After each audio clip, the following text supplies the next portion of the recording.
session. In this session, I'm going to be talking about how Sweetgreen moved from chaos to clarity in terms of data analysis and how we leverage dbt and AI to do that. Before I get started, how many of you here have heard about Sweetgreen or have tried us? Quite a lot of you. A great way to recover from 3 nights of Vegas with what we have had. Yeah. I'm Sankalp. I work as an analytics lead at Sweetgreen. I've been with them for the last 4 years. In this session, I'm going to be talking about how I've been working on answering people's questions and also working so hard on not doing that anymore and enabling self-service for the business stakeholders so that they leverage data by themselves. The agenda of this session is going to be the problem statement first. What were some of the challenges that Sweetgreen was facing before we got onboarded onto dbt last year? How it manifested onto the business, how we went about solving the business problem, and redesigned our entire data models. What impact did it have on the business once we migrated to dbt, and the learnings and the next steps that we are looking forward to on this project that we have been working on for the last 1 year. In the end, I'll give you all some time to ask any questions, also discuss anything that we have been working on, the project that the data platform team has been carrying out. All right, let's get started with the biggest challenges that Sweetgreen faced initially. It was mostly data integration challenges that I will break down into 4 different pillars. The 4 different pillars are broken down into 2 of them. The left-hand side, I'll classify them as the engineering challenges. And the right-hand side, which is poor data visibility and inconsistency, is a result of poor engineering choices that we made earlier. For multiple databases, we had multiple sources of truth for a single source of metric, which is a very classic problem in the business intelligence space that we all face. Why do we see a different number for the same question that everyone asks around in the business? It's because at Sweetgreen, we had different systems and different ingestion systems for gross sales, as simple as that in a restaurant industry, which is quite challenging. Firstly, for the data platform team to ingest data, and then for the business users to answer questions with confidence. Why did we have it? We built very time-consuming processes. We would build a new work stream for any time a new questions would be asked to us, and that would result in a lot of time for the data platform team. We also had a lot of manual processes, like Google Sheet ingestions, where someone's manually ingesting data, and any time that person forgets, the human error aspect of it always surfaced onto the reporting layer of our pipelines. This created a lot of poor data visibility for the business stakeholders, as they just had no idea where the data was flowing from, and very few people had knowledge on how to leverage data and where the data is coming from, which created silos, and data team became the gatekeepers of everything data at Sweetgreen. This resulted in a lot of work and exactly what we wanted to try to avoid, which is not working a lot. In the end, data inconsistencies, manual handling and integration errors, a lot of questions on spending time on why is the number different versus on this platform versus the other one. Dropping down, if you take a look at the DAG on the left, that is what we had earlier. Ideally, you would think that the data is flowing from left to the right, but the way Sweetgreen had it designed earlier was very ugly, I would say, in some ways, where a data pipeline change, unlike a script earlier, is really not manifested onto something downstream. The right-hand screenshot that you take a look over there shows gross sales of $13 million in a week and $14 million on the same dashboard. Does this enable a business user to try to solve their own questions and answers? No. It's very difficult, and the first thing that they would do is reach out to the data platform team to firstly understand why is sales 13 versus $14 million, rather than answering why did we sell for $14 million in a week. This would create 2 days of time, and by that time, the week is gone. This really never enabled any of the business users to try to answer questions and get into data by themselves, which is a big problem to answer and move faster in a restaurant industry where every day matters. And by the time week is gone, you really cannot launch anything to improve upon the previous week's performance. So how did we go about solving it? Did we fix the pipelines that we have before? The answer is no. What we thought about was we never had an enterprise data model earlier. How did we redesign the entire database? If you think about the core actions that happen in a restaurant, it's a customer walking into a store, placing an order for a certain product on a certain date. And that is exactly how we redesigned the entire data model and the database for our purpose. At the bottom, you will see there are some things blank, It's left on purpose there because anything built on top of it is just going to be an addition and a simple join for any of the business users and data platform team at the same time. This firstly created a single source of truth for any aspect of business that we are looking at. Orders would have details into the number of units we are selling, and order fact was also going to be the single source of truth for how many dollars did we sell for. A store is going to fall into a certain city, a city is going to fall into a certain region, and that is how we broke down into facts and dimensions tables for the entire data model. Once we built all of the facts and dimensions table, we built like summary tables or MART tables that you call it here, and we built semantic layer on top of it. What this ensured us to do is it standardized the KPIs for us because there was a single source of truth for each aspect that I'm talking about. We built semantic model on these facts and dimensions tables that I'm talking about. There was a clear hierarchy on like how to aggregate things, which is mostly the case for like the business users. And the last thing I would say is like it helped us derive like very consistent metrics, which I'll be talking about once I get to the semantic model. The impact of the redesign, I've already spoken about like the single source of truth for metrics. A good advantage of DBT was like for the first time business users had visibility, if you take a look at the bottom left screenshot, on how a column is flowing from the source to the bottom layer of the reporting layer. For the first time users will understand this, the source of ingestion for source will be like Brink, or like stores will be like Salesforce. Custom data quality checks. I know that everyone plays around with like unique and not null features that DBT automatically enables. But we also thought about like all the custom checks where models would fail.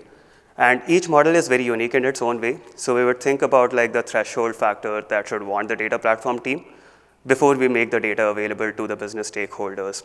This enabled that the business stakeholders are not losing trust in the data we are providing to them. At the same time, we were also like more accurate with the data that we were providing. Based on all of this, I would say we delivered a lot of consistent metrics in the business, and hence the business gained a lot of confidence in the data that we were providing to them instead of reaching out to us with the questions. It helped them like play around with the data themselves and get one answer for one question across the organization. So once we built very clean data models, the point was to like not work on answering data teams, like not answering data questions ourselves, and enabling business users to like play around with data so that they can enable the business and make faster decisions. The previous model, which I'm sure like all of us struggle with at Sweetgreen, was a business user having a data question, reaching out to the data team. Based on like repeated use case, if they want to like keep looking at that metric, we would build a dashboard out of it. If it was a one-time use case, we'll just give them SQL and they will answer this question for themselves one time. The future that we were looking towards to move to is, we built the semantic layer on top of the facts and dimensions tables that we had. We gave access to the business users, and then business users are like at this point asking questions using AI and getting answers on top of the semantic models. Why this was enabled is because we had a single source of truth. So there is less hesitancy in terms of multiple people using the same semantic models that is being made public.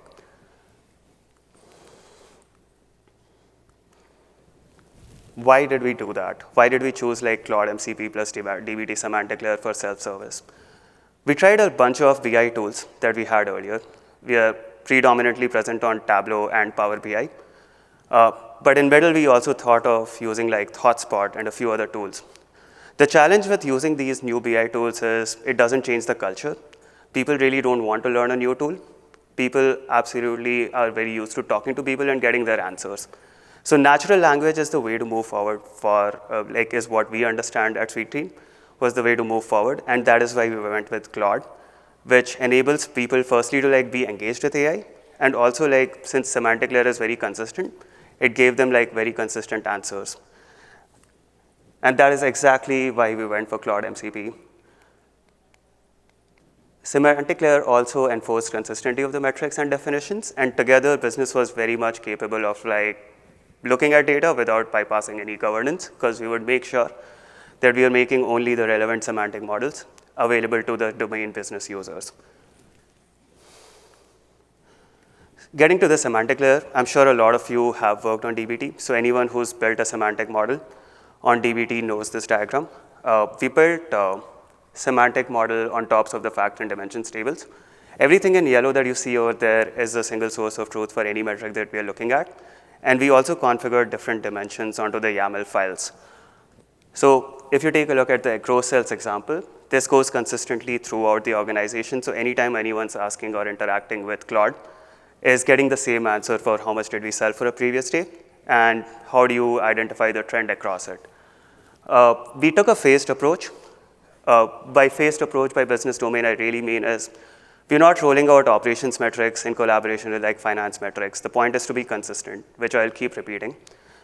People looking at different numbers from different sources, which we had earlier from Airflow, versus DBT is going to create a lot of confusion anymore. And that is why we chose like financial metrics to be like the first metrics to be migrated. These semantic models are also going to be very segregated in terms of like the business domains they cover. In a restaurant industry, operation is very important, and that is why all the operational metrics of labor, cost of goods and services is going to be very, very independent of all the financial metrics that we're looking at. And that was the design that we went across when we designed the semantic model on top of it. So once we build the semantic model is something that I'll find to be very exciting. We connected with the MCP server and then enabled users to communicate with Claude. So once we built the metrics, you can take a look that you can just send a prompt of list metrics, and Claude is automatically going to read like the financial semantic model that we built. It'll give you the list of metrics that is enabled to the business users. So users will have an idea on what can they play with and what are the kind of answers that they will get around it. Post that, they can ask follow-up questions. What loyalty analysis can I do? Sweetgreen recently launched our loyalty program, so it became like a very relevant question to answer. So they can keep asking in the semantic, like Claude is going to keep generating like the different analysis and answers that you can get from the semantic model that we generated. A very cool feature and a cool learning that we observed was that users are usually used to like answering the same questions week over week, and they don't think of business in a different aspect.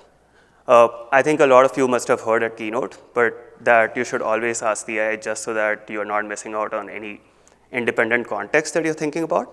So if you take a look at like channel and venue analysis, AI would give answers to the financial people that you can look at these aspects of loyalty analysis that we're trying to do as well. And we are starting to look at business in a new aspect for the last 3 months on how to analyze the campaigns that we are launching in the restaurant. So this is something very cool that we've observed that users are trying to do when they're leveraging AI to do this. Post that, you can also define like certain metrics, and it can generate graphs for you. It will give you trend lines, and since the number of metrics that we have designed so far is quite limited, what we have observed is like the metrics have been quite consistent in terms of generating results for the users. And you can generate a PDF out of it, send it out to the XX, which makes like self-service analysis like a 30-minute job as compared to reaching out to the data team and waiting for their bandwidth and then wait for 2 weeks to get the answer. That was a huge advantage of enabling some of the users that we have in the company to leverage Claude to answer their own questions. So what was the impact of this entire project to the entire company? I think faster insights. We are no longer the bottlenecks. We are not working a lot to answer business questions for the at least few teams that we have launched this semantic model for.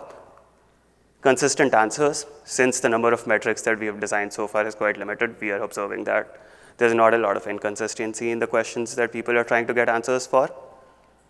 We have become enablers. We are no longer the only sole bearers of all data questions. And finally, I think people have a lot more confidence in the data that they're looking at, which was never the case earlier, so that they would not go into Snowflake and get their answers. In terms of next steps, I think the models that we've built, we would just migrate all of the present dashboards that we have on the Airflow model so that everything's consistent across all the dashboards. Repeatable analysis, dashboards, and automation.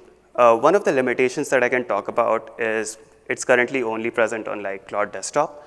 But that is something that we are living with because the number of users who are using this currently is 15 to 20 in the company.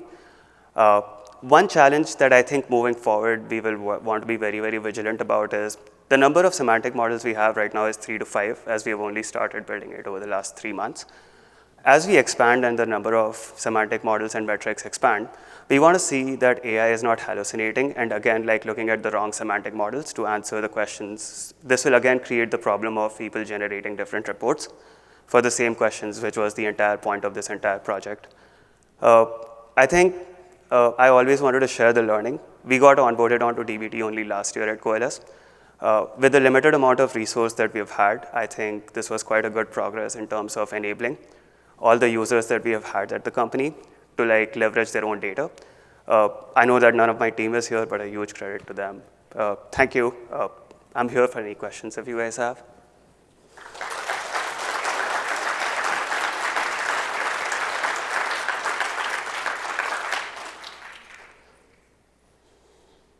Yep.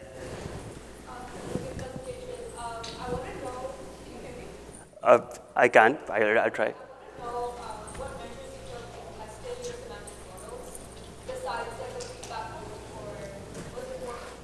I'm sorry, I am not completely able to listen. Yeah. I wanted to know how you've been testing out your semantic models, and besides the feedback loop for maybe like an engineer, like an engineer input, is there anything else that you evaluated your models with, just based on the test? Yeah, I can go ahead. So basically, once we generated all of these metrics and tried to break it down into different dimensions, the first thing is you can connect it to Tableau and compare it against like the current Tableau numbers that you have, just to make sure that the numbers you have generated out of semantic model is quite accurate. Once you make it public to the business users, it's not that you go ahead and make it public to all 10 users or 20 people of the finance team. You're looking at like 2 to 3 people who are very good with numbers, test out their numbers and then give us feedback on that. And that is how we went about like rolling out and testing the semantic model numbers that we built before rolling it out to the entire company. Does that answer your question? Yes, but just to follow up on that, do you feel any consistency issues with the models producing these outputs, or was your data set like catered enough for an LLM to Okay. I think in all honesty, we did not face a lot of issues in terms of like having incorrect data. And why is that is we took a lot of time to ensure that the fact and dimensions models that we built to build the semantic layer on top of was quite accurate. So in terms of testing the semantic model, I think we spent lesser time, but to build and validate the facts and dimensions tables, I would say like we took like 4 to 5 months just making sure that each record in that data is more accurate, so that semantic layer below is quite accurate. So that is something where the team spent majority of our time on. Yeah. Yeah, I have a question. So when you're looking at creating metrics across the different fact tables, did you discover that, for example, you had some measures in those fact tables that could have been refactored into another fact table? If the alternative is that your semantic model is much more complex because you have a lot of fact tables that deliver metrics that maybe could have been consolidated into one. So did you, I guess in your quest, did you consolidate some of those fact models to be, to answer those questions? In all honesty, no, so far. With the content, like with the extent to which we have built it, the fact tables are quite segregated. Also, the few semantic models that we have built so far are based on like very, very segregated domains. Like right now, we're not thinking about like how will the AI answer the question in terms of like sales and customer together. The testing that we are doing right now is mostly on like, oh, this is the sales aspect of it, and then this is the customer aspect of it. It'll be very complicated, and we would really like to learn in future on like how customer and sales go together and answer the question for us. But that's a great question, and eventually I think we will have to answer that question. But right now, I think we're not in that stage. Okay, thanks. Yeah.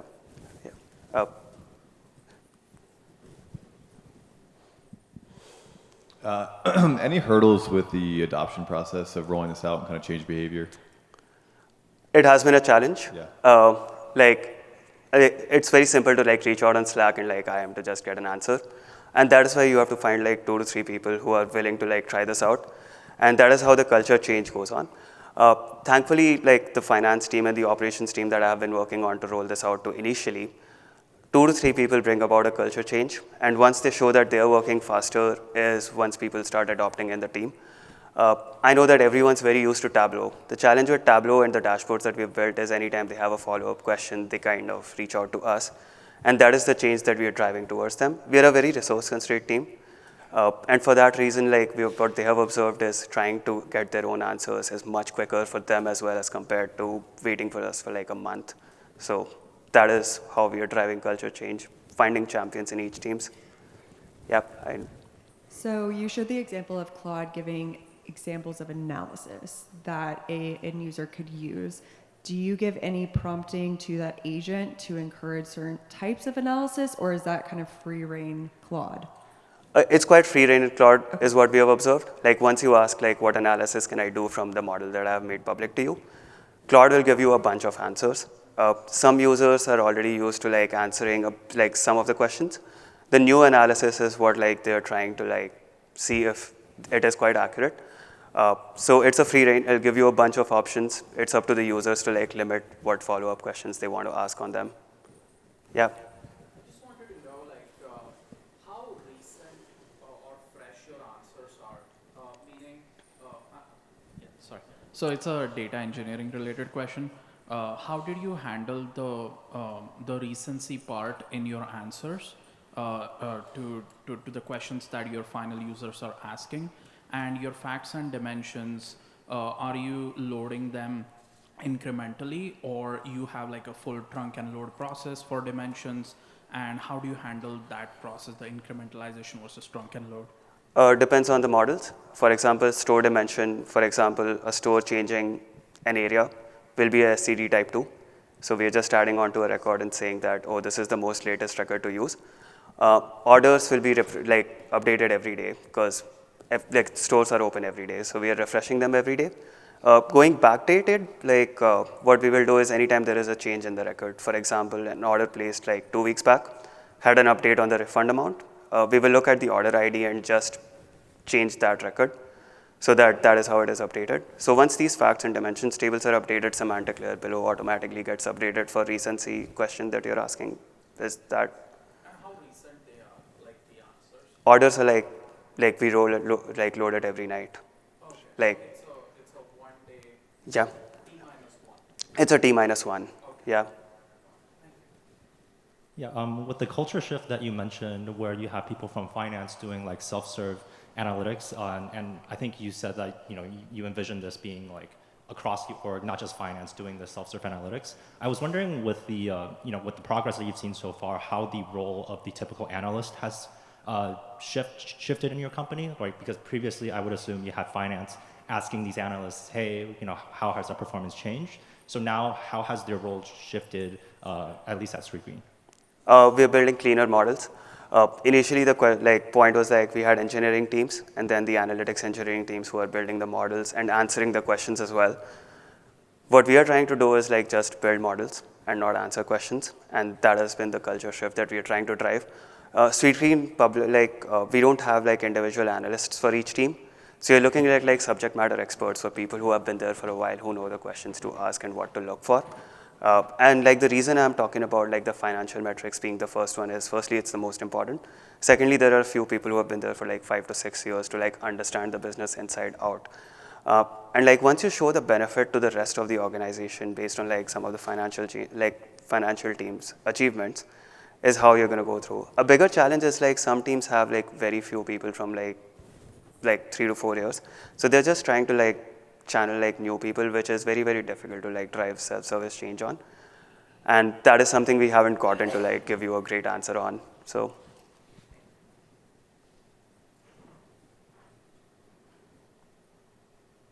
I don't see any other questions. I'm still hanging around here, but feel free to ask any questions. Thank you, everyone.